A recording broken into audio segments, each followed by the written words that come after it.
social media companies hide behind this notion that they are merely facilitators of what can be extraordinarily harmful messages rather than publishers. So some of the things that appeared on social media were instead to appear in Times Radio or the BBC or any other sort of conventional mainstream publication.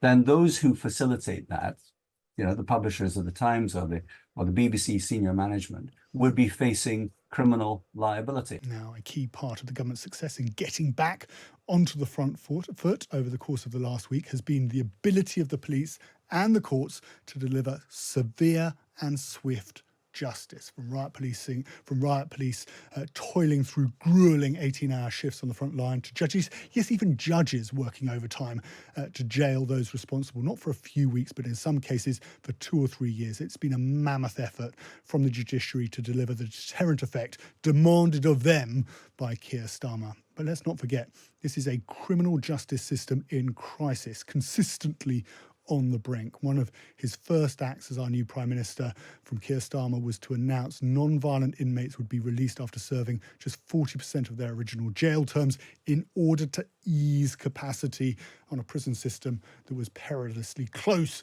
to said capacity. But with more than nearly 800 now arrested as a result of the disorder, the pressure on the courts and the overcrowding crisis in prisons is only going to get worse. In a moment, we'll speak to Lord Saville, a former Supreme Court Justice, and Charlie Taylor, the Chief Inspector of Prisons, will join us live on Times Radio. But I want to do this chronologically because before anyone finds themselves in court or indeed handing over their personal possessions to a prison warder at the front desk of somewhere like Wormwood Scrubs, they have to be arrested and charged first. And that exhaustive legwork rests with the police, who I have to say, from where I'm sitting, have put in an absolute Herculean effort. But forces up and down the country are struggling. Numbers are only just back to 2010 levels, while 6 in 10 officers would describe morale as low, according to the most recent survey. To take us through the problems faced by officers on the ground, I'm joined now by Sir Tom Winsor. He's HM Chief Inspector of Constabulary for 10 years until 2022, the longest holder of the office, I'm told, since 1856. Good morning, Sir Tom. Good morning. What do the police need right now? They need the public support. They're getting the political support, and I believe they do have the public support. What we saw on Wednesday night and afterwards, with thousands of people coming out onto the streets to show support for the police and to show ferocious opposition to the rioters and those who are intent on violence, was exemplary and exactly how the community ought to react. Let's remember, Sir Robert Peel, when he founded the Metropolitan Police in 1829, said, "The police are the public and the public are the police." Unlike many, many countries in the world, the police are not the oppressive arm of an authoritarian government. They do not take direct instructions from politicians. They are of the community. They come from the community. They are citizens in uniform. There are friends, there are family, there are neighbors. And what we saw on Wednesday and since then are the members of the community coming out to show support for the police, to show support for one another and their community, and to protect the police, because the police have been taking a real battering, and they've, as you said in your introduction, they have performed to an exemplary standard. These are highly trained police officers. Not any police officer is public order trained. Public order training is an additional professional qualification. Public order policing is the brain surgery of policing. And we've got 20,000 trained public order officers in England and Wales. About, at the height of the riots, about 9,500 were deployed, and they coped to an exemplary standard. Now, without more money and without more resource, a lot of course, is being asked of the police, can they continue to operate at this heightened level for any period of time?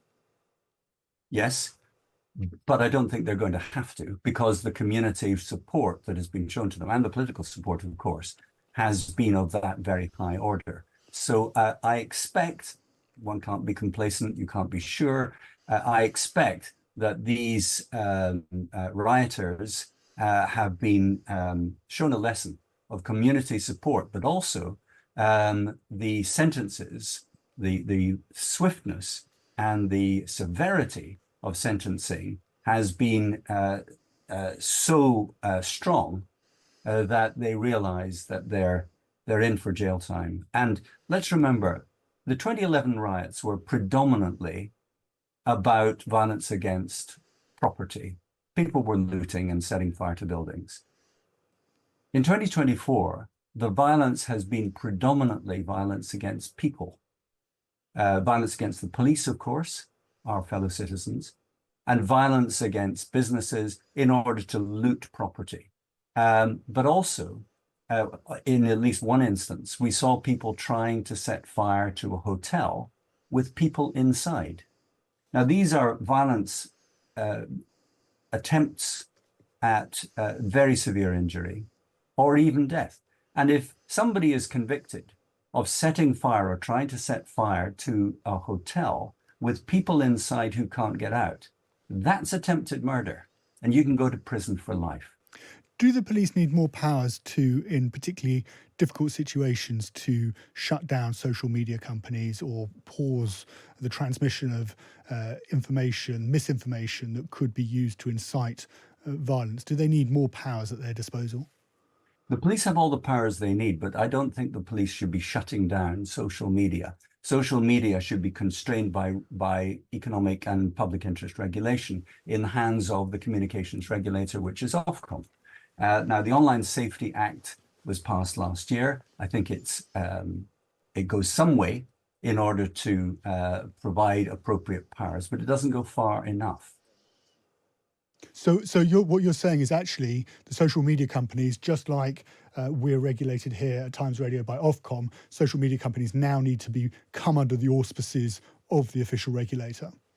Well, they already are under the Online Safety Act. They already are to an extent, but I think the Online Safety Act needs to be revised and powers increased. In my view, and in the view of many others, social media companies hide behind this notion that they are merely facilitators of what can be extraordinarily harmful messages rather than publishers. So some of the things that appeared on social media were instead to appear in Times Radio or the BBC or any other sort of conventional mainstream publication, then those who facilitate that, the publishers of the Times or the BBC senior management, would be facing criminal liability. I see no distinction for the social media companies. And do you think there's a likelihood that will happen, that these social media companies, if there are changes to the online safety bill, that actually they can now be regarded or should be regarded as publishers? Well, I think they ought to be. What is the probability that Parliament will do that? I think it's a much higher probability than ever existed before, because we see what the social media facilitation of this violence has come to be. Now, people who have posted incitements to violence on social media, one or two of them have already been arrested, and I think one at least has already been sentenced. Now, that's quite a disincentive to do that. But some people believe that they are anonymous on social media. Now, they're not. They can be found. But I think that the social media companies need to take responsibility. Remember, the social media, the internet and so on, is public infrastructure. It's not a purely private operation. It's public infrastructure such as gas, water, electricity, telecommunications, and transport. And therefore, it should be subject to a licensing system which contains conditions of public interest responsibility for the senior management. So Tom Winsor, former HM Chief Inspector of the Police Constabulary, thank you so much for your time and insightful thoughts this morning. Thank you. Let's now bring into the conversation Lord Savile, Mark Savile, former Supreme Court Justice. Good morning, Lord Savile. Good morning. Now, we know that judges have sat day and night to sentence people, handing out sentences of jail terms of around 3 years to some. Do you think that this has been the right move? Has it acted as a deterrent as Keir Starmer hoped that it would? Well, it appears to me, and my information comes solely from the media, that this has had a very positive effect on stopping people from using violence and rioting. Do you think that, we've heard, 800 arrested, nearly. The court system has already been under immense strain. Does the government need to be doing more to support the judiciary in order to continue, if that's what is going to be required, this swift and severe justice? Well, the judicial system in this country has been starved of funds for a very long time. The position was made much worse with COVID, and there's no doubt the judicial system is presently struggling. So the answer to your question is, in my view, yes, more should be put into the judicial system, which at the end of the day is an essential part of a democracy. Well, do you think it needs anything else beyond just more resource in terms of courts? We know that magistrates' courts have been closing in a significant number up until this point. Do you think that actually now there needs to be some investment into the infrastructure itself and into ensuring that there are enough lawyers to prosecute these cases and indeed defend these cases? Yes, I do, because in a huge number of cases, people are waiting a very long time to appear in the courts. And the old saying, which is a truism, is that justice delayed is justice denied. We know, this isn't a precedent, of course, was set with the riots or the response to the riots in the court system, but there has been the use of televised sentencing, and that's still not the norm. Do you think that this is a welcome development, that actually now it should be the norm that cases feature on a live feed so that broadcasters and even indeed the public can watch these sentences as they appear in real time, much like we've seen for many, many years, of course, in the United States? Yes, although it's important to realise that there are some cases which are not really suitable for television. And there is also a risk that if cases are televised, the participants in the trial will play up to the television. But having said that, it is very important indeed that justice should not only be done, but be seen to be done. And from that point of view, certainly I do not dissent from what has happened with certain cases being televised so that people can see and understand why the judiciary is taking the stance it is on this violent rioting.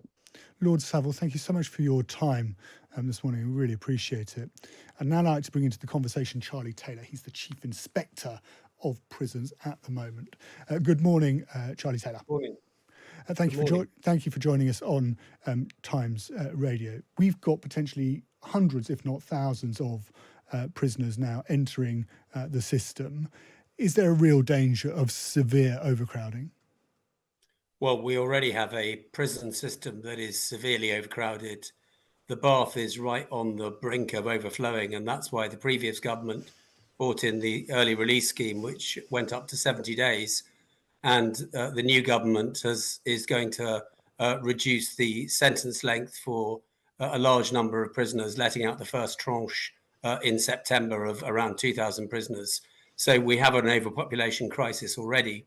We recently put out an inspection report on HMP Wandsworth, which has 1,100 men, which was built originally for around 1,000 men, but has around 1,400 men within the prison. And the report was appalling. And part of the reason for the report being so appalling was there were just too many men for the amount of space that the prison had. What needs to be done? Is it just a question of building more prisons very quickly? Well, they're not able to build prisons more quickly. Prisons take an awfully long time to build. There are some more places being made available. HMP Rochester is expanding into the prison next door, and There's some new accommodation that's come on side at HMP Stocken, but nevertheless, things remain incredibly tight.